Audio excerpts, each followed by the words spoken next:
Hello everyone. Today I am going to explain you about centrifugation process. So first of all, I want to tell you what is centrifugation, right? And in our daily life, in practical life, how we are using a centrifugation process, how it is related to us. Okay? So let's start. First of all,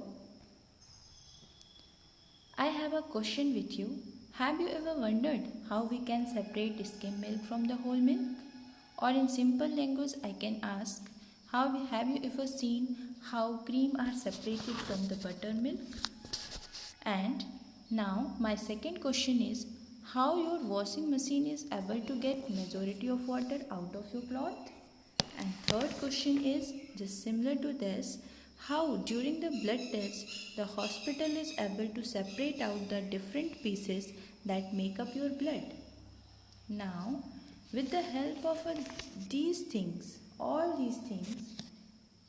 the answer of these mysteries is one and the same, that is a centrifugation. So first of all, we will understand what is centrifugation. Centrifugation is a process where a mixture is separated through the spinning or a rotation. It is used to separate skim milk from the whole milk, water from your cloth, and blood cell from your blood plasma. Centrifugation uses a centrifuge or a device or a machine that can rapidly spin to speed up this process. We can also define the centrifugation. Centrifugation is a process of separating the substance of a different density from the mixture with the help of a centrifuge. Centrifugation एक ऐसी process है जिसमें हम किसी भी एक mixture में different density के अगर सब्सटेंस प्रेजेंट हैं तो हम उन्हें सेपरेट कर सकते हैं. क्वेश्चन ये अराइज होता है कि हम डिफरेंट डेंसिटी के सब्सटेंस को कैसे सेपरेट कर सकते हैं. तो यहाँ पर एक एक्सपेरिमेंट हम शो करने जा रहे हैं. With this experiment, you will able to see how we can separate the different substance of different density. Okay. First, see here, he is using a type of a centrifugation machine. ये एक type है centrifugation machine का. यहाँ पर उन्होंने एक beaker में calcium carbonate का सॉल्यूशन लिया है, दूसरे बीकर में उन्होंने मडी वाटर लिया है. राइट. कैल्शियम कार्बोनेट का सॉल्यूशन कैसे बनता है सारे जानते हैं. When we are taking a water in a beaker and we will dissolve some amount of a calcium carbonate that is present in a solid form. Similarly, we are taking a water in another beaker and dissolve some amount of a mud on it. तो दो beaker हैं, दो में अलग अलग substance present है. एक में कैल्शियम कार्बोनेट है और एक में मडी वाटर है. Now what he will do, first of all he will take the 4 test tube.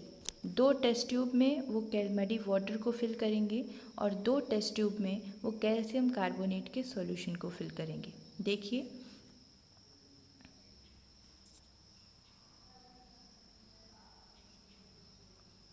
इन्होंने 2 टेस्ट ट्यूब लिया जिनको सेंट्रीफ्यूगेशन टेस्ट ट्यूब के नाम से भी जाना जाता है या फिर सेंट्रीफ्यूगेशन ट्यूब भी बोल सकते हैं हम इन्हें.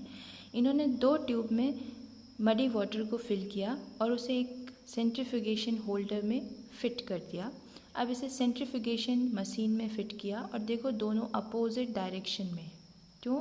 ताकि वेट का बैलेंस हो सके. इसी तरीके से उन्होंने 2 सेंट्रीफ्यूगेशन ट्यूब में कैल्शियम कार्बोनेट के सॉल्यूशन को डाला और उसे सेंट्रीफ्यूगेशन स्टैंड में फिट किया. Now after that what he will do, he will start the rotation of a centrifugation machine. He will rotate this machine with a certain speed. ये देखिए, इन्होंने रोटेशन को स्टार्ट कर दिया.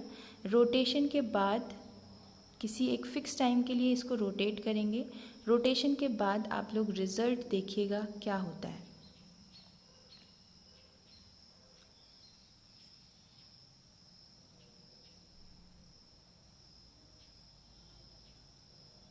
से यहाँ पर जो मड के पार्टिकल्स थे वो नीचे पूरी तरीके से सेटल डाउन हो चुके हैं. इसी तरीके से जो कैल्शियम कार्बोनेट के पार्टिकल्स थे वो भी पूरी तरीके से टेस्ट ट्यूब में सेटल डाउन हो चुके हैं और वाटर जो है ऊपर आ चुका है. इस प्रोसेस को हम लोग सेंट्रीफ्यूगेशन प्रोसेस कहते हैं। यहाँ पर देखिए एक वॉशिंग मशीन रखी गई है। इस वॉशिंग मशीन के ऊपर कुछ क्लॉथ्स रखे हैं। इन क्लॉथ्स में वाटर ऑलरेडी, ये क्लॉथ्स जो हैं वाटर से वेट है और इनमें सफिशिएंट अमाउंट ऑफ वाटर इन्होंने एब्जॉर्ब कर रखा है। Now what he will do, he will insert these cloth inside the dryer. ये ड्रायर में ये क्लॉथ्स को इंसर्ट करेंगे और ड्रायर को स्टार्ट करेंगे। देखिए इन्होंने ड्रायर में इन वेट्स क्लॉथ को, जिसमें sufficient amount of water clothes ने एब्जॉर्ब कर रखा है, इनको इन्होंने ड्रायर में डाल दिया और ड्रायर में डालने के बाद इस मशीन को स्टार्ट करेंगे। हमें भी पता है वॉशिंग मशीन रोटेट होती है। वॉशिंग मशीन को रोटेट करने के बाद अब क्या होगा, जब ये क्लॉथ्स को बाहर निकालेंगे तो आप लोग को रिज़ल्ट देखने के लिए मिलेगा।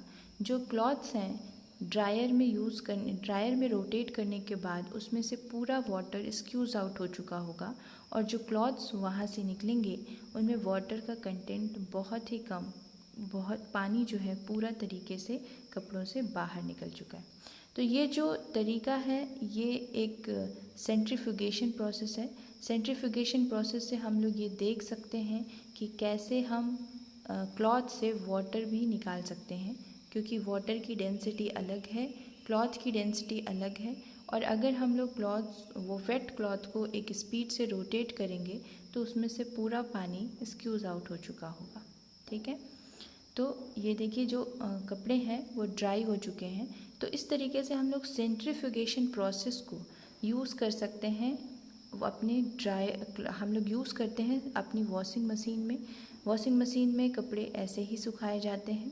ओके, यहाँ पर हम एक और एक्सपेरिमेंट देखेंगे कि हम लोग अपने जब हॉस्पिटल में ब्लड कलेक्ट किया जाता है, वहाँ से अगर हमको सपोज़ आरबीसी का टेस्ट करना है, सपोज़ हम लोग को पता है हमारा ब्लड में RBC, platelets, WBC, fibrinogen, protein, serum, ये सब चीज़ों से मिलके ब्लड बनता है, राइट। तो अगर हमको अपने ब्लड से सपोज़ आरबीसी का टेस्ट करना है, ठीक, हॉस्पिटल में इस आरबीसी को उनको टेस्ट करना है कि हीमोग्लोबिन कंटेंट आरबीसी में कितना है, तो उन्हें पूरे ब्लड में से आरबीसी सेल्स को रिमूव करना पड़ेगा, निकालना पड़ेगा, एक्सट्रैक्ट करना पड़ेगा। तो कैसे निकालेंगे वो? तो सबसे पहले यहाँ पर केयरफुली देखो, वो लोग यहाँ पर जो डायग्राम में दिख रहा है, they are taking a blood in a test tube and after that they will put these test tube in a centrifugation tube and they will start the centrifugation process and after centrifugation जो red part है वो नीचे solid part deposit हो जाएगा और serum that is a liquid part ये ऊपर आ जाएगा। तो हम लोग ऊपर वाले पार्ट, लिक्विड पार्ट को सेपरेट आउट कर देंगे और जो ब्लड पार्ट है उसे नीचे से जो सॉलिड पार्ट है वहाँ से हम आरबीसी को कलेक्ट कर सकते हैं। यहाँ पर रिज़ल्ट दिखाया गया है कि सेंट्रीफ्यूगेशन के बाद कैसे सॉलिड कंपोनेंट जो हैं ब्लड के नीचे डिपॉजिट हो गए और लिक्विड पार्ट ऊपर चला गया। अब दोनों डेंसिटी, 2 डिफरेंट डेंसिटी के सब्सटेंस जो हैं वो सेपरेट आउट हो चुके हैं और हम लोग इस तरीके से इनको सेपरेट कर सकते हैं। I want to see you a machine that is called centrifugation machine which is used in our laboratory। जो हमारे केमिस्ट्री और बायोलॉजी लैब में सेंट्रीफ्यूगेशन मशीन यूज़ होती है वो हम यहाँ पर दिखा रहे हैं। सेंट्रीफ्यूगेशन मशीन कैसे बनी होती है ये चीज़ देखना है। यहाँ पर ये सेंट्रीफ्यूगेशन मशीन है जहाँ पर कुछ होल्स दिखाए गए हैं। यहाँ पर सेंट्रीफ्यूज ट्यूब को इंसर्ट करते हैं, ठीक है ना। तो यहाँ पर देखिएगा कैसे हम लोग इस सेंट्रीफ्यूगेशन मशीन को यूज़ करते हैं अपने लैब में।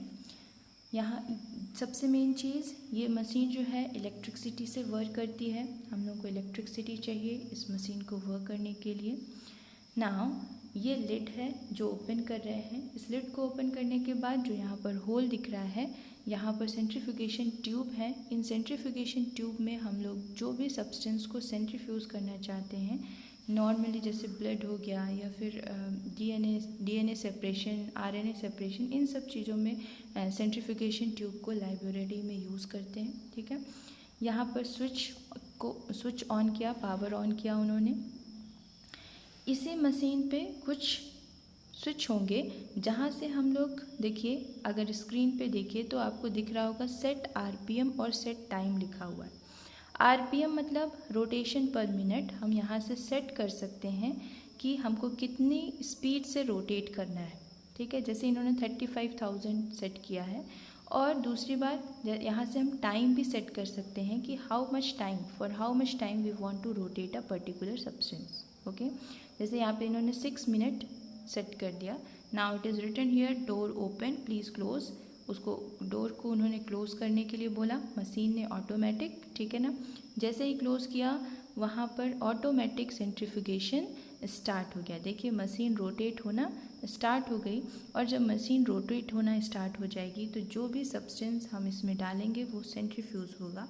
और जैसा अभी पिछले कुछ वीडियो की हेल्प से दिखाया है कि सब्सटेंस जो होते हैं वो 2 लेयर्स में सेपरेट हो जाते हैं। तो ये सेंट्रीफ्यूगेशन मशीन है, एक आइडिया देने के लिए कि कैसे सेंट्रीफ्यूगेशन मशीन कैसी होती है और कैसे हमारे लैब्स में यूज़ होती है, दिखाया गया है। तो हम लोग सेंट्रीफ्यूगेशन प्रोसेस से ये देखा हम लोगों ने कि सेंट्रीफ्यूगेशन प्रोसेस कितना यूज़ कर सकते हैं हम लोग अपनी डेली लाइफ में, कहाँ यूज़ होती है, कैसे यूज़ होती है, और हमारे लैब्स में भी सेंट्रीफ्यूगेशन प्रोसेस का कैसे यूज़ होता है, कौन कौन से फिनोमेना, कुछ एग्जांपल्स लेके एक्सप्लेन किया है हमने कि हम लोग हमारे डेली लाइफ में भी सेंट्रीफ्यूगेशन प्रोसेस यूज़ होती है। जैसे कि वॉशिंग मशीन, ठीक है, जैसे कि मिल्क सेपरेटर, ये जो होते हैं ये भी सेंट्रीफ्यूगेशन पे वर्क करते हैं। हमारे केमिस्ट्री और बायोलॉजी लैब हॉस्पिटल्स में भी सेंट्रीफ्यूगेशन मशीन होती है। जैसे ब्लड के कंपोनेंट्स को सेपरेट करना है तो हम सेंट्रीफ्यूगेशन मशीन को यूज़ करते हैं। तो इस वीडियो की हेल्प से हमने आपको ये समझाने की कोशिश की कि सेंट्रीफ्यूगेशन प्रोसेस क्या है और सेंट्रीफ्यूगेशन को कैसे हमारे डेली लाइफ में यूज़ किया जाता है, सेंट्रीफ्यूगेशन मतलब क्या होता है, सेंट्रीफ्यूगेशन मशीन कैसे होती है, ठीक है। आई होप ये वीडियो आपको सेंट्रीफ्यूगेशन प्रोसेस एक्सप्लेन करने में, सेंट्रीफ्यूगेशन टॉपिक को समझने में हेल्प करे। और आपको ये वीडियो कैसे लगा आप ये कमेंट करके ज़रूर बताइए। और जिसने अभी तक चैनल सब्सक्राइब नहीं किया please subscribe it and hit the like and button. Okay, thank you and have a nice day.